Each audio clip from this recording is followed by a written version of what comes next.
તમે જુઓ, આપણે ખેડૂતો માટે લડત ચલાવી, ખેડૂતો માટે અવાજ ઉઠાવ્યો,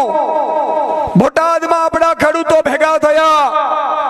હળદરમાં આપણે ખેડૂતો માટે અવાજ ઉપાડ્યું, અને ભાજપે ખેડૂતો ઉપર એટલો અત્યાચાર કર્યો કે આપણા ખેડૂત આગેવાનોને જેલમાં નાખી દીધા, એમની ઉપર અત્યાચાર કર્યો, ખેડૂતોને ઘરમાંથી કાઢીને પોલીસ દ્વારા માર મરાવવામાં આવ્યો। જેમ જલિયાવાલા બાગમાં જનરલ ડાયરે જે કામ કર્યું હતું, આખા ઘેરીને આપણા ઉપર અત્યાચાર કર્યો તો, ગોળીબાર કર્યું હતું, એવી જ પરિસ્થિતિ હળદર ગામમાં ભાજપે આખા ગામને ઘેરીને પોલીસ દ્વારા કરાવડાવ્યું હતું। અને આપણે એવું હતું કે કદાચ ભાજપ સુધરી જશે, ખેડૂતો માટે નિર્ણયો લેશે, આપણા યુવાનોને જેલમાં નાખ્યા, આજે પ્રવીણ રામ જેવા વ્યક્તિઓ 108 માળા પૂરી કરીને જેલમાંથી બહાર આવ્યા છે, એમને એકવાર તાળીઓથી વધાવી લેશે।